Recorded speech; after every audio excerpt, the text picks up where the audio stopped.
Bom, pessoal, então, telinha inicial com os assuntos que serão discutidos aqui no vídeo de hoje, os temas do dia, 7 temas no total, 2 deles em vermelho, porque são os temas em destaque. Os temas em destaque são os assuntos que aparecem no título e na capinha do vídeo. E aqui embaixo um recado que é sempre importante.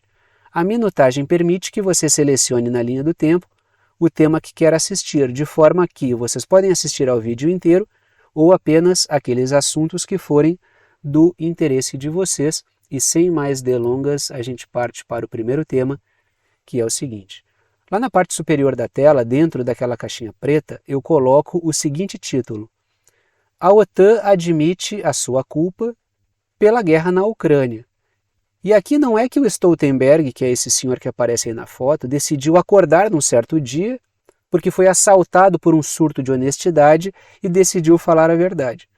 O que aconteceu com Stoltenberg, e acontece várias vezes com representantes da OTAN, dos Estados Unidos, do Reino Unido e assim por diante, é que quando se conta muita mentira, quando tem muito discurso mentiroso na rua, em um momento ou outro essas mentiras vão colidir e isso vai gerar uma contradição interna. O que aconteceu com Stoltenberg é justamente isso, e foi muito bem observado pela Caitlin Johnston. Tanto é que ela fez um artigo sobre isso e postou no blog dela, na página dela. Não há demérito nenhum no termo blog aqui.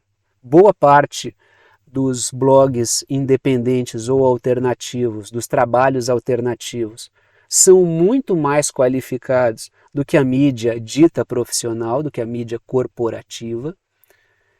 E essa observação feita pela Caitlin Johnston, que tem ótimos artigos, já li vários artigos muito bons dela, são artigos críticos à OTAN, obviamente, aí vai na mesma linha do trabalho que eu faço, ou o meu trabalho vai na mesma linha do trabalho que ela faz, um trabalho crítico em relação à OTAN. E esse é mais um ótimo artigo. Sugiro a vocês não só a leitura desse artigo, como de outros artigos que ela traz no trabalho que ela faz.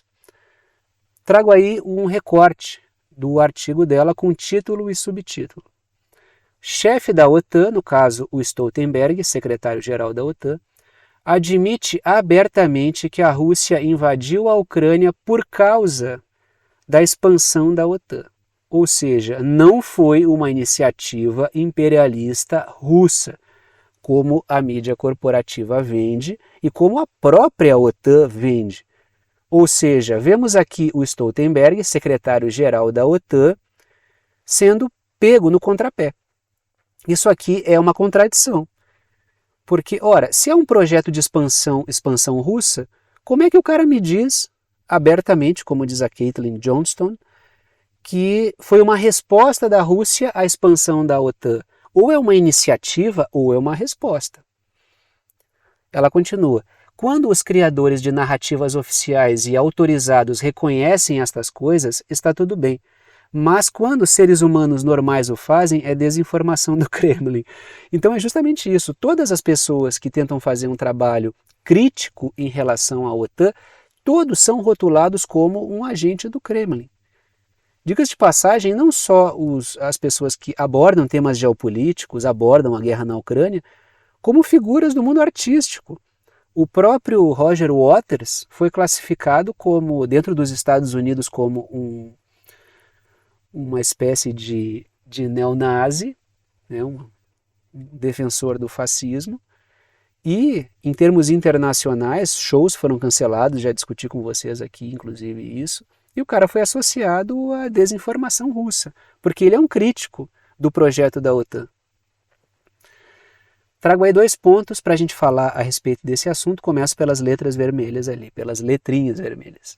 O Stoltenberg admitiu que o Putin disparou operações na Ucrânia para impedir a expansão da OTAN. Tem muito mais coisa, não é só isso. Existe a consolidação da Ucrânia como uma ferramenta para tentar desestabilizar a Rússia, esse é um elemento. O avanço das armas da OTAN, a agressão contra povos etnicamente russos no território antes ucraniano, tem muita coisa, não é só isso, mas esse é um dos fatores com certeza. O projeto, como eu tenho dito aqui no canal desde o início desse conflito, nunca foi uma iniciativa russa para tomar toda a Ucrânia. Tanto é que o desenho dos frontes e dos territórios que foram incorporados à Rússia, territórios com uma população que optou por fazer parte do Estado russo, existe um desenho muito bem delimitado ali. Segundo ponto. O Stoltenberg disse que o Putin enviou uma proposta para a OTAN de constituição de uma Ucrânia neutra, nem pertencente ao território russo, nem pertencente à OTAN, nem sendo membro da OTAN, e que, logicamente, a OTAN negou isso. Isso negou a proposta do Putin, não quis esse tipo de situação, não quis fazer da Ucrânia um território neutro e sim uma parte da OTAN. O que a Ucrânia hoje é o seguinte, ela atua como membro da OTAN sem ser um membro da OTAN. Tem várias charges que vocês podem encontrar aí nas mais variadas mídias críticas à OTAN, e muitas delas até bastante associadas à OTAN já num processo de descrença no que tange ao conflito na Ucrânia, que colocam, já vi várias charges assim, com o guarda-chuva da OTAN e várias figuras ali embaixo e o Zelensky fora pegando chuva. Por quê? Porque o Zelensky é um personagem útil à OTAN, utilizaram as forças militares ucranianas para desestabilizar a Rússia, o que é um projeto da OTAN, mas a Ucrânia não tem muitas salvaguardas não. Ela tem acesso a armamento, ela tem suporte logístico, técnico, humano, de inteligência, mas ela está sendo completamente destruída no processo. Ou seja, faça o trabalho sujo, como ferramenta desgaste-se até o final, que depois a gente encontra uma ferramenta qualquer.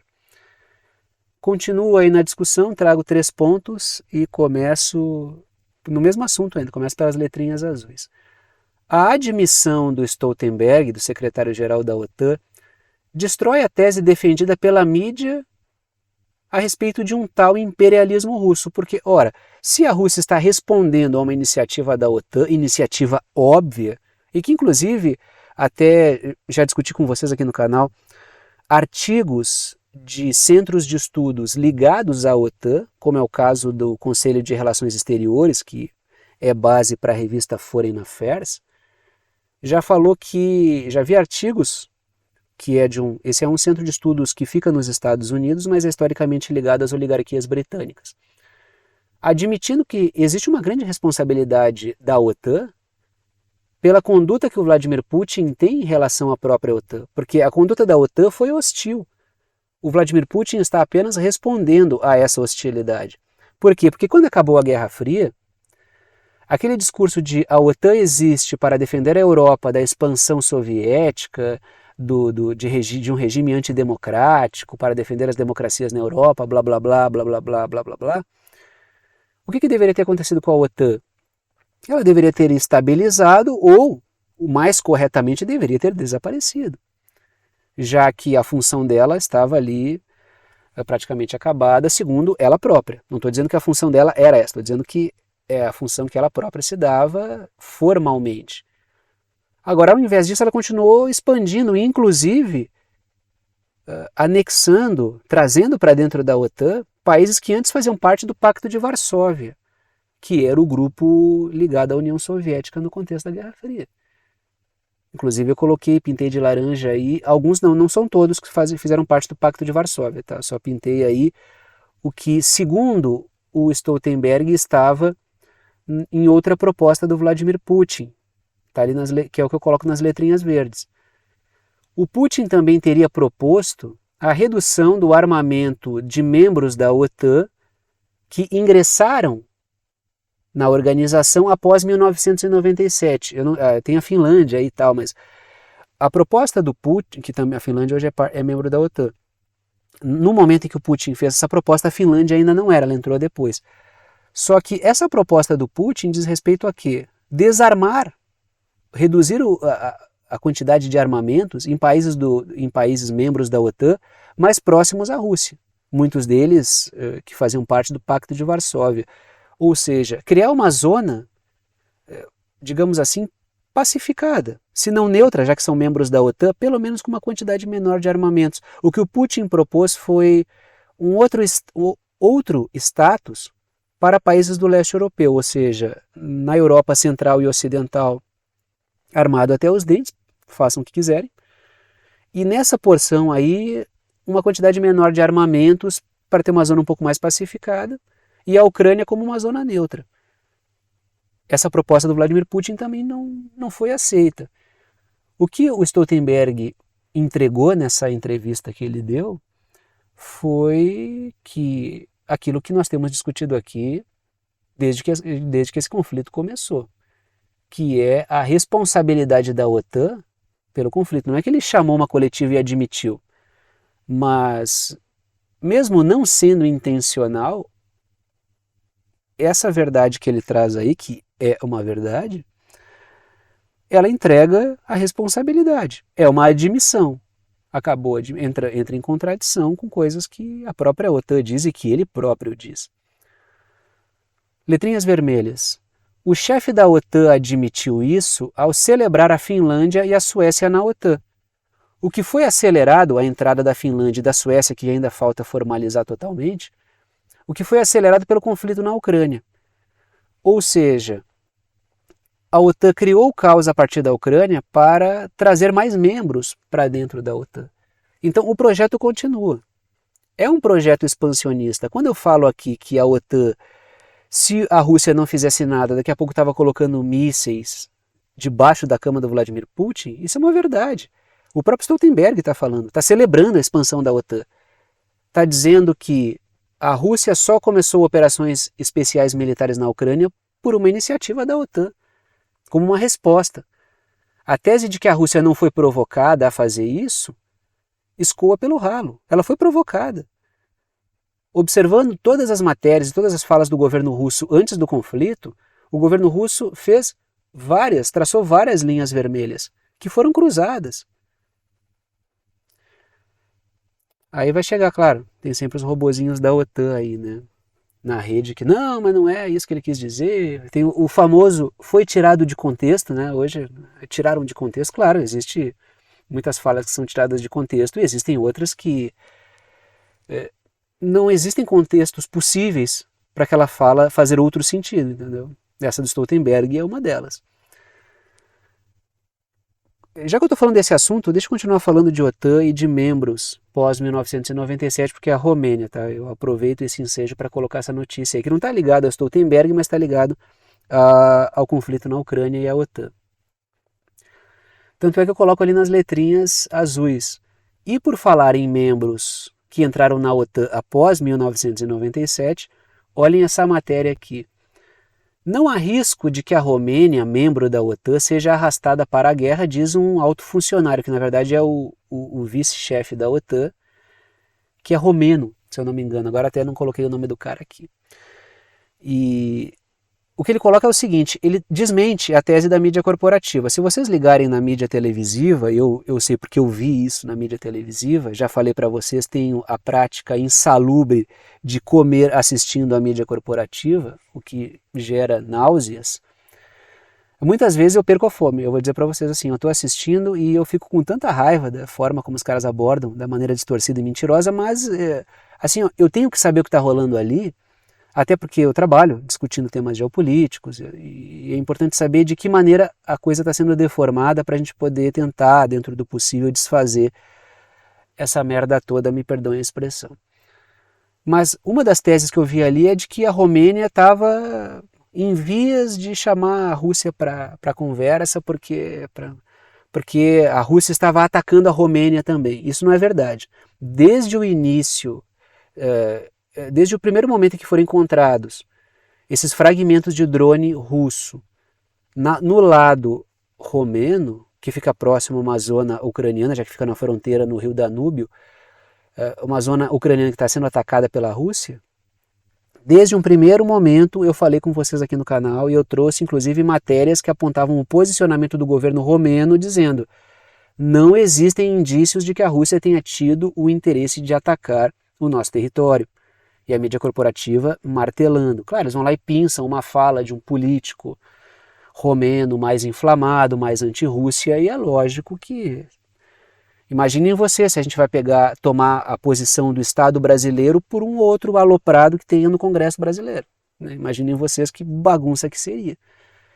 Então é lógico que em todos os lugares vai ter alguém, algum aloprado político, querendo, vou chamar a Rússia para a guerra, vamos começar a guerra, vamos botar os tanques na rua e assim por diante. E outra, a Romênia é membro da OTAN, o que arrastaria, dependendo da circunstância, a OTAN inteira para um conflito. Ou seja, a Ucrânia forçou essa barra, tentou chamar a Romênia para dentro, a Romênia deu um corte no governo ucraniano, falou, não é por aí, porque a Romênia não vai querer se envolver no conflito com a Rússia, até porque a Romênia é membro da OTAN. Então ali continuo nas letrinhas azuis que eu comecei a ler com vocês. Né? O vice-chefe da OTAN tem desmentido a desinformação da grande mídia sobre hostilidades Rússia-Romênia. O termo desinformação, só estou usando o mesmo termo que a mídia utiliza para classificar trabalhos como o meu, por exemplo. Então só estou devolvendo a gentileza. Né? Não estou dizendo que a mídia fala de mim, quem sou eu? Estou dizendo que trabalhos alternativos, independentes, normalmente são classificados pela mídia como desinformação. Muitas vezes. Né? Segundo ponto. Ele disse que os fragmentos, o vice-chefe da OTAN, ele disse que os fragmentos de drones russos do lado romeno do Danúbio, que é o rio que passa na fronteira da Ucrânia com a Romênia, não foram intencionais. Não foi uma tentativa de atacar o território romeno, foram ataques ao território ucraniano, que está num conflito com a Rússia, e esses destroços acabaram caindo na Romênia. A Romênia não é um problema meu. Isso aí... Claro, a Romênia também dá apoio à Ucrânia, mas indireto. Uma coisa é indireta. Essa é aquela coisa, aquela charge do Zelensky tomando chuva e a galera debaixo do guarda-chuva da OTAN. Terceiro ponto. A Rússia tem atacado zonas portuárias da Ucrânia no Danúbio para forçar a OTAN a debater o acordo para o escoamento de grãos pelo Mar Negro. Porque o acordo começou, a OTAN não cumpriu a sua parte, diga de passagem, a ONU não cumpriu, porque a parte da ONU era levar países membros da OTAN a derrubarem as sanções à Rússia, ao setor de alimentos e insumos agrícolas. Essa parte não foi cumprida e a Rússia não continuou com o acordo, mas não é por isso que ela não vai querer, olha, vocês prometeram e não cumpriram. Eu fiz a minha parte, que foi garantir o escoamento de grãos sem atacar os navios, mas vocês não cumpriram, agora vocês vão ter que cumprir. E é por isso que a Rússia tem atacado a zona portuária ucraniana do Danúbio. Segundo tema do dia é a França, segundo o governo do Níger, é sempre importante trazer as fontes. É um grande problema esse problema das fontes, né? Cada coisa que a gente vê circulando. Na mídia corporativa eu não vou nem dizer, né? Porque a gente já viu casos aí ao longo do conflito, inclusive envolvendo algo parecido com o lance da Romênia, que foi um tal míssil russo que teria atingido uma fazenda na Polônia, tentando puxar a Polônia para dentro de um conflito, que foi uma matéria da mídia corporativa. Não me lembro se foi a Associated Press ou foi a Reuters, mas alguém que fez essa peripécia de, segundo uma fonte, né, e jogou uma mentira que gerou um furor. Aí depois vieram, não, né, uma nota editorial, estávamos enganados, aí demitiram lá diretor de redação, editor, mas e aí? A mentira já foi contada, isso gerou em certos casos pode gerar uma situação de um conflito. Então a questão das fontes é complicada, a mídia corporativa, né, ela passa uma ideia que é mais profissional, né, contam mentiras tecnicamente bem, isso é a mídia corporativa. Mas para além da mídia corporativa existe um problema com fontes, então é sempre bom buscar de onde é que saiu a coisa. Né? Porque segundo o governo do Níger, um posicionamento dos líderes militares do Níger, da junta militar que depôs o presidente do Níger, num levante militar, a França está prestes aí, já está trabalhando no sentido de enviar equipamento e soldados para países do entorno para organizar uma intervenção no Níger, uma intervenção militar. Aí coloca a seguinte pergunta, a França está preparando uma bagunça porque se começar um conflito, isso vai ser uma bagunça de proporções gigantescas. Se uma intervenção qualquer acontecer militar no Níger, isso vai puxar muitos países para dentro desse conflito. Vai ser um grande problema. Por isso que eu chamo de bagunça, isso aí vai ser um caos. Vai ser uma crise migratória, uma crise humanitária enorme, se por algum acaso explodir esse conflito. Aí eu quero ver os grupos de direitos humanos ligados aos setores liberais da OTAN apontarem o dedo para a França. Porque se começar alguma coisa aí, tudo está cheirando, está fedendo a França, entendeu? Matéria da Al Jazeera. O governo do Níger, diz que a França está acumulando tropas e equipamentos nos estados da África Ocidental. A matéria continua. Os líderes golpistas, que são os líderes militares, ali segundo a matéria da Al Jazeera, né, que são a junta militar que governa o Níger, dizem que a França enviou tropas e equipamentos para o Senegal, Costa do Marfim e Benin. Pintei todo mundo de laranja aí. E o Níger de amarelo. Como parte dos preparativos para uma agressão contra o Níger. Eu não sei se a França vai engolir em seco esse movimento do Níger, porque, digamos assim, dentro do jogo de forças, tá? Eu sou completamente favorável a tudo que aconteceu no Níger, sempre deixo minha posição muito clara, porque isso representa um processo de descolonização completa, né? A gente está falando de um processo contínuo que começou durante o século XX. Né, de afastamento, mas é sempre um processo contínuo, porque sempre existem influências e exploração, ainda que o país seja formalmente independente. Mas foi uma desmoralização para a França, e acho muito difícil que estrategicamente a França vai engolir isso, porque além de ser uma perda no sentido de controle, de exploração de recursos, etc, etc, etc, também é uma desmoralização pública. Não sei se a França vai engolir isso. Então, por isso que é muito plausível isso que está sendo dito pelo governo do Níger. Até porque aconteceu o movimento, o povo apoiou e os países vizinhos, alguns dos países vizinhos apoiaram, em condições políticas semelhantes. E digamos assim, muitos setores internacionais não estimulam a França a fazer o que ela está parecendo que vai fazer, que vai gerar um desastre. Trago aí 2 pontos, começo pelas letrinhas vermelhas. Os países da África Ocidental se negaram a intervir até o presente momento, por causa de uma correlação de forças que pode ser desfavorável para os países da África Ocidental. Se tenta uma intervenção, ela dá errado, é uma probabilidade enorme de que os próprios governos civis desses países da África Ocidental sejam jogados no chão. Muito possivelmente por juntas militares revoltadas com esse posicionamento e percebendo a fragilidade. Entrar num conflito gera um ambiente muito complicado para o governo.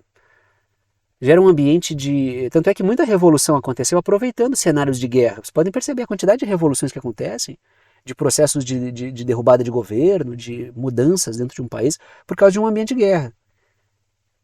Então é por isso que os países temem. Porque não é só o Níger, o Mali já entrou na jogada, o Burkina Faso já entrou na jogada, a Argélia já disse que não quer que aconteça, a Guiné já disse, não, olha, não é por aí, não intervenham no Níger. Então existe uma correlação de forças aí. Segundo ponto, letrinhas azuis. As forças militares dos países citados, no caso Senegal, Costa do Marfim e Benin, as forças militares dos países citados também estariam sendo envolvidas. Não é só a França se articulando, mas é a França articulando uma coalizão para uma intervenção. Por isso que eu disse, a França pode sim organizar uma bagunça. Trago 3 pontos, ainda no mesmo assunto, começo pelas letrinhas azuis. A Nigéria, tá? O Níger está ali em amarelo e a Nigéria está em laranja, tá? São 2 países diferentes. A Nigéria não foi capaz, ou não quis, organizar uma ofensiva para depor a junta militar do Níger. Tanto é que a OTAN fez vários artigos criticando a falta de habilidade e fraqueza do governo do Bola Tinubu. Porque o Bola Tinubu ele é um político frágil, fraco, ele é um capacho da OTAN, mas politicamente muito frágil. Não tem um grande respaldo. Subiu ao poder numa eleição muito complicada e questionada, e aí o Bola Tinubu está ali, só que ele ganhou uma missão muito maior do que ele poderia, muito mais pesado do que ele poderia carregar, que é tentar organizar uma tentativa de derrubar o governo no Níger. Ele não tem essa força. Mal consegue manter o controle interno, quem dirá começar iniciativas regionais. Segundo ponto. Um conflito entre países da África Ocidental e o Níger irá arrastar o Mali e Burkina Faso para o lado do Níger, para uma guerra regional, um grande conflito regional e uma crise humanitária. E, logicamente, que isso vai ter implicações para a Europa também, que é o que eu coloco ali nas letras verdes. Os países europeus precisam pressionar a França, pois haverá migração em massa para a Europa, porque vai ser um drama humanitário. Eu já fiz mapinhas pintados aqui que pegam os países da África Ocidental, mais o Mali, Níger, Burkina Faso, formam uma região gigantesca, envolvida em um conflito, e a população, muita gente vai embora. Continuamos no mesmo assunto, está aí uma das fotos do recrutamento da população no Níger, que foi respondido prontamente à população, tanto é que os caras tiveram que até fechar o recrutamento de tanta gente que foi atendendo ao chamado da junta militar, que tem um apoio popular. Letrinhas azuis. Dias atrás a França falou sobre retirar mais da metade das suas forças militares do Níger, tema que eu discuti com vocês. Aí eu pergunto, seria essa uma manobra para ganhar tempo para o ataque, ou seja, desloca essas forças para países vizinhos, junta e depois ataca? A França tem 1.500 soldados dentro do Níger. Segundo ponto. Os Estados Unidos têm mais de 1.000 soldados no Níger e uma base para drones. E a pergunta é, como agirão no caso de uma possível intervenção militar? Que posicionamento terão os Estados Unidos? Isso pensando à luz de tudo que os Estados Unidos podem ter feito para levar a esses golpes que nós já discutimos aqui. Terceiro ponto. A população do Níger apoia a junta militar. Aí está a foto, né? Não preciso nem repetir isso com vocês. Houve um franco apoio. Né? E aí trago mais um assunto, voltamos para o tema Ucrânia, porque o Mark Milley, ele continua falando. Ele é o chefe das Forças Armadas dos Estados Unidos. E ele diz que a Ucrânia corre contra o tempo. Né? Na verdade é o título que eu trago ali, está aí a foto do Mark Milley. E a seguinte matéria da BBC. Ofensiva, sempre mídia corporativa para ver se os algoritmos ajudam. Né? Ofensiva na Ucrânia pode ter apenas 30 dias restantes, diz o chefe do exército dos Estados Unidos. Por quê? Porque depois o clima, o tempo, né, não vai ser favorável. Ou seja, começa a entrar no momento em que o clima já não é mais favorável para... Sempre pensando que no hemisfério sul, né, eu estou no Brasil, muitos de vocês aqui que assistem também, embora tenha pessoas que estão assistindo de outros países, e no hemisfério sul sempre a gente pensa, né, de uma maneira diferente do hemisfério norte em relação às estações do ano. Então assim, ele coloca o seguinte, letrinhas vermelhas, após 30 ou 45 dias, o clima não será favorável e o conflito voltará para uma etapa mais lenta para a Ucrânia. O clima vai começar a complicar as coisas, né? Então quando a gente está no inverno, os caras estão no verão e a gente sempre pensa invertido. Segundo ponto, letrinhas azuis. Diga-se de passagem, no período em que o avanço ucraniano deveria ser mais rápido, ele não foi. Porque vocês lembram daquela história? Discuti com vocês aqui no canal. Olha, da contraofensiva, né? Espera, não é ainda, o governo Zelensky, né? A OTAN. Não, o clima não é favorável, está muito frio, não pode atacar. Depois, espera mais um pouco, não pode agora porque agora tem lama. Aí quando chegou a hora do vamos ver, o que aconteceu? A contraofensiva foi um fracasso completo. E agora o Mark Milley traz a seguinte informação. Olha, está um fracasso completo aí, né? O Mark Milley fez várias observações nesse sentido, tanto é que falou, olha, deveríamos ter colocado fim a essa guerra lá atrás, quando a Ucrânia estava melhor, mas não quero ser o portador de más novas, mas tem pouco tempo, ou seja, tem que acelerar porque está muito devagar a coisa aí. E lógico, a retomada de territórios da Ucrânia foi um verdadeiro fiasco. Ela prometeu uma retomada dos territórios que integraram-se ao Estado russo e isso não aconteceu. Trago aí outra matéria, né? O Zelensky diz que a Ucrânia esperou muito para lançar a contraofensiva. Ele culpou a OTAN por isso. Continuamos ainda no assunto e vamos amarrar com a questão do Mark Milley aqui. Letrinhas azuis. O mesmo Mark Milley apelou no final do ano passado para a OTAN estimular conversações no momento em que a Ucrânia vivia uma fase mais positiva. A Ucrânia nunca teve um momento preponderante no conflito, mas ela teve momentos melhores do que ela vive hoje, com certeza. Quando ela conseguiu algumas retomadas, Kherson, parte de Kherson, Kharkiv, ela deveria ali, segundo Mark Milley, consolidar o diálogo, porque estava numa posição de força. Perdeu aquele momento ali. Segundo ponto, letrinhas vermelhas. O Zelensky culpou os aliados da OTAN pela demora para fornecer o armamento. Deu tempo para a Rússia organizar defesas e minar o campo e evitar um avanço mais rápido da Ucrânia. O Zelensky ele responsabiliza.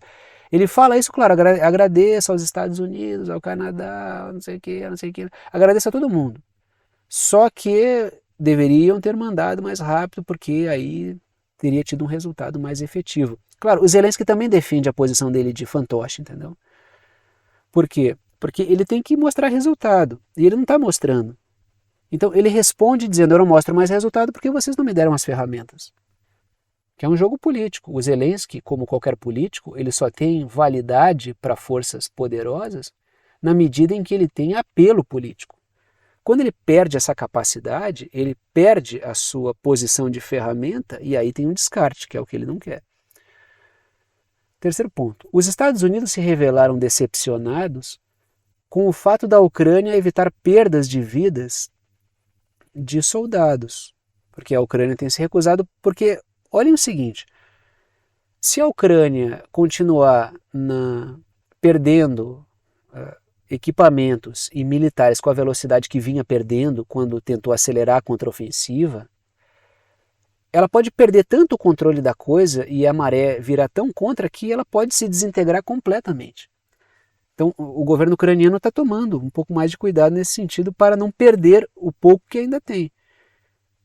E a OTAN, ela vê a Ucrânia de outro modo, como uma ferramenta. Logo, ferramenta tem que se desgastar até o final, depois a gente vê o que a gente faz. O objetivo aqui é o quê? É gerar problemas para a Rússia, não é manter a integridade do território ucraniano. Nunca foi esse o propósito. Continuamos, hoje é um vídeo bem Ucrânia, né? Porque mais atritos entre Polônia e Ucrânia por causa da questão dos grãos. Trago aí a seguinte matéria. Polônia não reabrirá sua fronteira para importações de grãos ucranianos, diz o primeiro-ministro polonês, Mateusz Morawiecki. Isso mesmo com o posicionamento da União Europeia contra os países que querem continuar proibindo a entrada de grãos ucranianos, que tem uma produção de grãos muito forte, acaba inundando de grãos países produtores agrícolas e acaba gerando um impacto enorme sobre esses países produtores agrícolas. Tanto é que movimentos de produtores já estão pressionando os governos. O que eu coloco nas letrinhas azuis é justamente isso. A União Europeia não apoia a demanda da Romênia, da Polônia, da Bulgária, da Eslováquia e da Hungria, que não querem mais os grãos ucranianos entrando, porque eles acabam gerando uma pane no sistema agrícola. Ora, se os agricultores desses países quebrarem, para certos setores transnacionais que querem abocanhar mais o setor de alimentos, isso vai ser um grande negócio. Nesse sentido, a Ucrânia está até fazendo um trabalho útil a setores monopolistas. Trago ali o primeiro ponto, na verdade, não é nem dois, não é nem o segundo, é o primeiro porque eu saltei e fui ler as letras azuis, volto para a vermelha ali. A Ucrânia disse que fará tudo o que estiver ao seu alcance para fazer os seus grãos entrarem na Polônia. Então temos uma crise à vista, por quê? Porque a Polônia diz que não vai deixar. A União Europeia pode dançar cancan em cima da mesa que os grãos ucranianos não vão entrar. E aí é uma nova crise entre a União Europeia e a Polônia, algo recorrente. No mapa para vocês aí está a Polônia de verde e a Ucrânia em laranja. A Ucrânia ainda no seu traçado pré-conflito, tá? Inclusive pré-2014, porque a Crimeia está com a Ucrânia, é que eu ainda não achei um aplicativo mais atualizado ainda. E claro, ainda tem que ter debate internacional, vão ter que aceitar e tal, que essas partes da Ucrânia fazem parte da Rússia, mas, enfim, né, usamos os aplicativos que existem, né, os aplicativos que eu pinto os mapas para vocês aí. Letrinhas azuis, continuo no mesmo assunto. A insatisfação dos produtores poloneses pode impactar o resultado eleitoral do atual partido no poder, que é Lei e Justiça, Lei e Ordem, uma coisa assim, sempre esqueço o nome daquele partido polonês. E por quê? Porque uma base de apoio importante desse partido são os produtores rurais. Se esse impasse aí não for resolvido, isso pode até ser usado pelas forças da OTAN para desembarcar o insuportável governo polonês. Insuportável para a OTAN, para a OTAN não, né? Para a OTAN, de certa forma, também. Embora seja um governo que cumpre à risca a agenda anti-Rússia, é um governo muito intratável, assim, um governo difícil de lidar, um governo muito enjoado. A OTAN, assim como a União Europeia, preferiam que alguém obediente, no caso do sentimento anti-Rússia como a Polônia, como esse governo, mas com uma levada mais liberal, mais controlável, que não brecasse tanto algumas outras pautas na questão ambiental, ou supostamente ambiental, na pauta de costumes, questões jurídicas. Então isso pode estar sendo mobilizado também para derrubar esse governo aí e botar um governo um pouco mais fácil no trato, né? O governo precisa ser um governo revolucionário, e um governo, para ele ser um governo difícil de lidar, entendeu? Ele pode cumprir certas partes da agenda e ser um governo difícil de lidar. Não quer dizer que o governo polonês, nossa, é um governo anti-OTAN, anti-União Europeia. Não é isso. O governo polonês nunca apresentou a ideia de se desvincular da União Europeia, até porque 70% dos poloneses são a favor de continuar na União Europeia. Mas é um governo mais intratável. Esse exemplo vale para vários países. Tá? Aí, olhem essa matéria que eu trouxe para vocês aí, porque eu vi vários de vocês já me perguntaram sobre essa questão logística. Como é que os armamentos chegam lá na Ucrânia, né, da OTAN? Como um pequeno aeroporto polonês se tornou um nó fundamental para a ajuda ocidental na Ucrânia. A matéria continua. Os pousos diários de jatos Jumbo agora consomem o combustível antes alocado para uma semana inteira de voos de passageiros, ou seja, um aeroporto polonês é fundamental para a manutenção da logística na Ucrânia, de forma que a Polônia é útil. É bom a Ucrânia tratar de ter melhores relações com a Polônia, porque ela é fundamental nesse processo, até porque a Polônia é um membro da OTAN. E um dos mais devotados e apaixonados propagadores do sentimento anti-Rússia. Ou seja, essa questão dos grãos pode gerar um atrito com um aliado importante para a OTAN e para a União Europeia. Letrinhas vermelhas. A Polônia tem sido fundamental para a logística da OTAN na Ucrânia, para chegar tanto de armas como de ajuda ali, né, hospitalar, quanto para a chegada de pessoal também. Esse artigo fala sobre como o porto ficou, o aeroporto, dizendo porto, o aeroporto ficou mais movimentado. A matéria cita até o Bonovox. O Bonovox é uma figura importante, né? Porque sempre que tem momentos-chave, o Bonovox aparece, sempre com uma posição muito OTAN. Eu gosto do YouTube, tá? Antes que, eu adoro o YouTube, eu também gosto do YouTube, cara. Só que eu acho o Bonovox um pé no saco, entendeu? Eu não acho ele um pé no saco, eu acho ele os dois pés no saco, entendeu?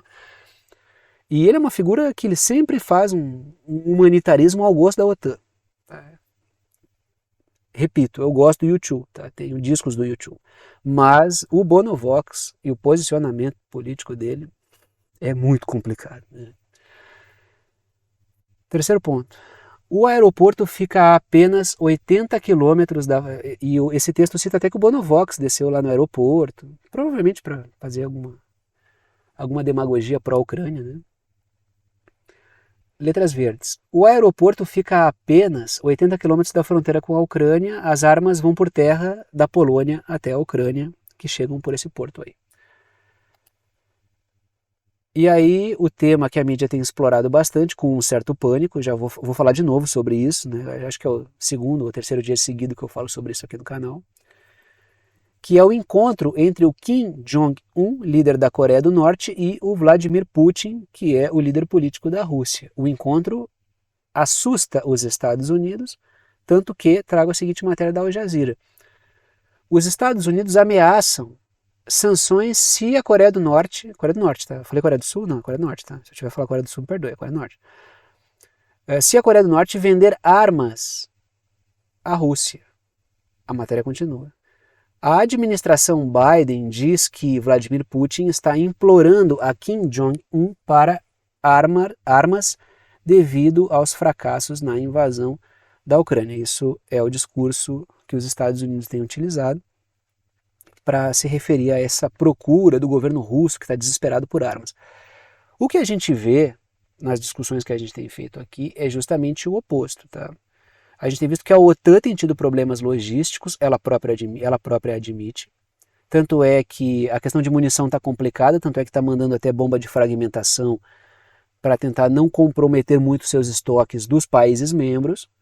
E a Rússia, que está numa posição mais favorável em termos de munição e armamento, ela está aumentando isso, caso a Coreia do Norte venha a enviar equipamentos e munições aí para a Rússia no caso do conflito na Ucrânia. É por isso o desespero, ou seja, a gente que está no aperto precisa de mais e o lado de lá que não está tão apertado está conseguindo parcerias, está complicado. E muitos países que que são não necessariamente membros da OTAN, mas países que são amigáveis à OTAN, como a Coreia do Sul, por exemplo, aí a Coreia do Sul mesmo, tá? Eles se recusam a participar diretamente do conflito porque não querem se comprometer nas suas relações com outros países, como o caso da Rússia. Então a situação da OTAN é uma situação desconfortável. E esse encontro aí, ele traz isso à tona bastante, né? Trago 2 pontos, começo pelas letrinhas vermelhas. Os Estados Unidos afirmam que a Coreia do Norte fornecerá projéteis de artilharia para a Rússia. Segundo ponto. Enquanto a parceria Ucrânia-OTAN pena com as munições, a Rússia reforça a sua já favorável condição. É por isso o desespero, entendeu? Então, só um pouquinho. A gente está com problema de logística, precisa de mais munição, projéteis, e os caras aqui vão fazer parceria. É complicado.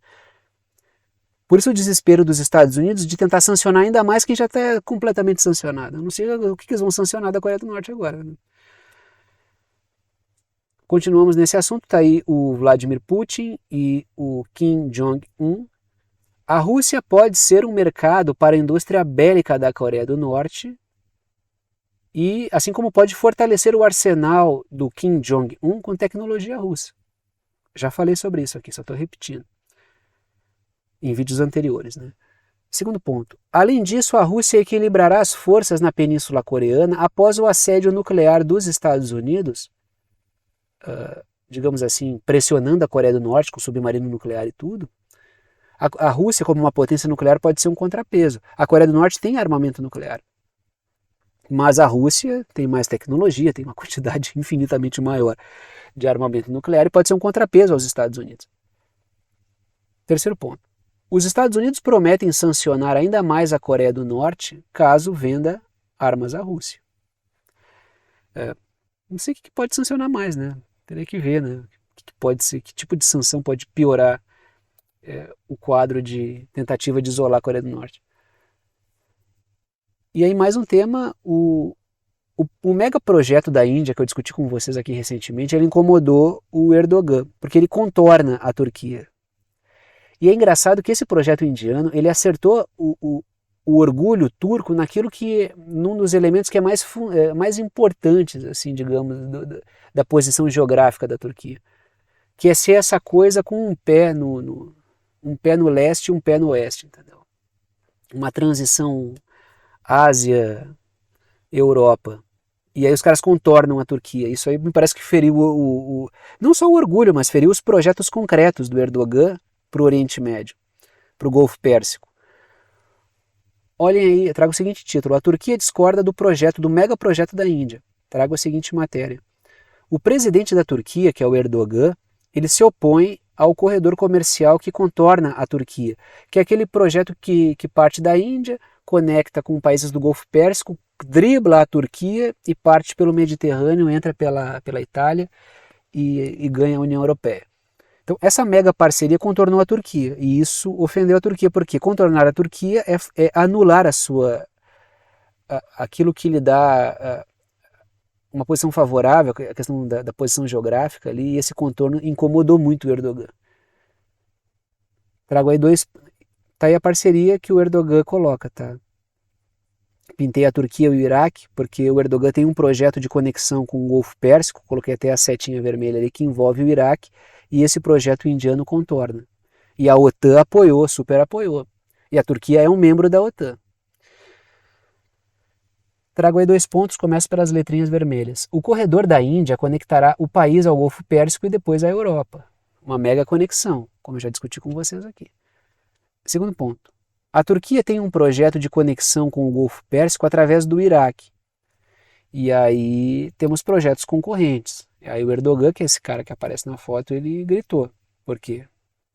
Como assim? Vocês me contornaram? Tanto é que isso que ele colocou é a Turquia, é o governo Erdogan inteirinho falando. Mas como vocês contornam a Turquia? A Turquia é incontornável. O Erdogan disse, letrinhas azuis, o Erdogan disse que é inadmissível uma conexão leste-oeste que não passe pela Turquia, porque acerta a Turquia num dos grandes, digamos assim, um dos grandes pontos favoráveis de uso estratégico da sua posição geográfica para a Turquia, que é essa conexão leste-oeste. A Índia vai lá, o Narendra Modi dribla o Erdogan. Segundo ponto, letrinhas vermelhas. O projeto turco prevê uma autoestrada, uma ferrovia para trens de alta velocidade. Projeto turco, tá? Esse que eu coloquei aqui, que passa pelo Iraque e leva ali a portos, a questão portuária no Iraque, né? Trens de alta velocidade e uso de portos no Iraque para fazer uma conexão com o Golfo Pérsico, que tem um projeto de modernização. A Arábia Saudita tem o seu projeto de acelerar a modernização da sua energia, das suas indústrias até 2030. Todo mundo quer surfar essa onda, o Erdogan quer pegar essa onda junto na mesma prancha, e aí vem o Narendra Modi e derruba ele na água. Terceiro ponto. Mais uma vez veremos a Turquia, uma pergunta, mais uma vez veremos a Turquia colidir com outros membros da OTAN? Porque a Turquia é membro da OTAN e ela está frustrando um projeto, ela está criticando um projeto que foi apoiado pela OTAN. Porque falei com vocês recentemente, a Índia é a nova menina dos olhos da OTAN. É o grande adversário da China. Vamos apoiar a Índia. Essa coisa da pergunta é interessante, né? No espanhol tem aquela figura do ponto de interrogação antes, né? Que é invertido, me lembra alguma coisa das minhas aulas de espanhol ainda. E que tu já dá a entonação certa no início da frase, né? É uma coisa muito para quem está lendo em voz alta, até para pensar também, né? Tu já não perde tempo de chegar no final, putz, é uma pergunta. Né? Deixa eu entonar isso aqui para entender. Que é uma figura interessante, né? E aí a gente vai para o último assunto do dia, que é Israel ameaça de assassinato líderes iranianos. Segundo Israel, é uma resposta. O Irã vai assassinar, a gente vai responder. Mas a gente sabe muito bem que nem sempre é uma resposta, quase nunca é uma resposta. Normalmente é que nem a OTAN, né? Não, a Rússia que quer invadir o mundo. Na verdade, a Rússia está respondendo. Ou seja, eles jogam a responsabilidade para o outro lado. Está aqui a seguinte matéria. Israel pronto para ataques contra altos funcionários do Irã em Teherã. Por que eu estou trazendo essa notícia? Trago ali nas letrinhas vermelhas o fato. A inteligência de Israel, o Mossad, diz estar pronta para matar líderes iranianos, segundo o Mossad como resposta. Ao ver de qualquer um que conheça a máquina de morte de Israel, não precisa essa resposta nenhuma. Segundo ponto. Israel está envolvido, não nos esqueçamos, no assassinato do Soleimani, lá durante o governo do Donald Trump, que gerou uma crise enorme. Por quê? Porque o Soleimani era um fundamental militar, respeitadíssimo, uma figura popular no Irã, que era líder das operações, das forças do Irã em operações em toda a região. Um dos principais articuladores do sucesso das operações iranianas apoiando grupos iraquianos no combate ao terrorismo e às tropas dos Estados Unidos foi o Qassem Soleimani. E ele foi assassinado durante o governo Trump com a participação do Estado de Israel e dos Estados Unidos nesse processo, que levou a uma crise bem complicada naquele momento.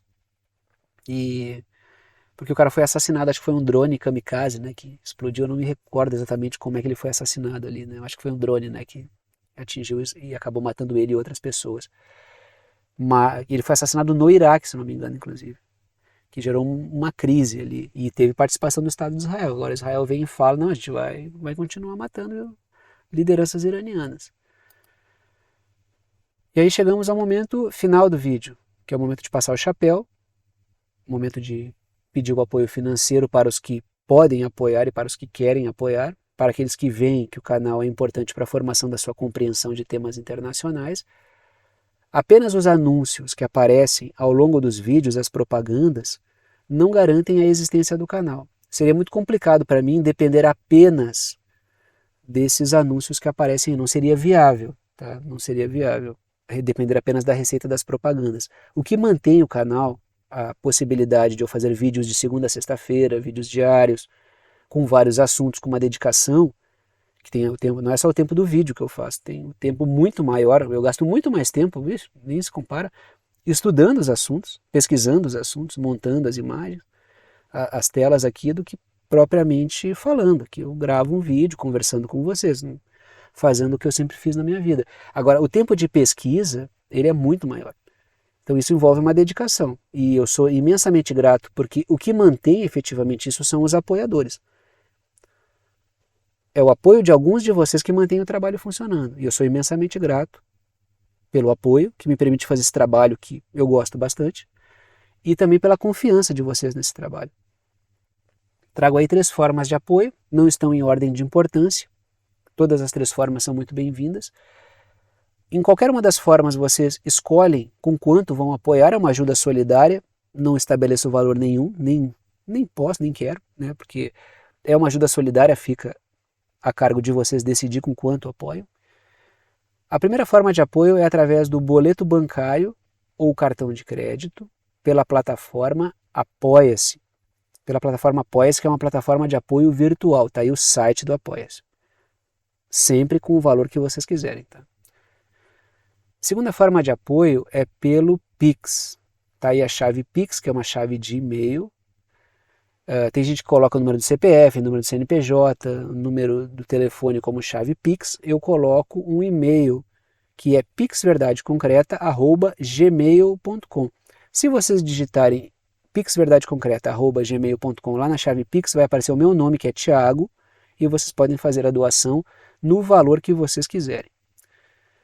A terceira forma de apoio é pelo botão Seja Membro, que fica embaixo do vídeo. Embaixo do vídeo aqui tem um botão Seja Membro, ajuda pelo YouTube.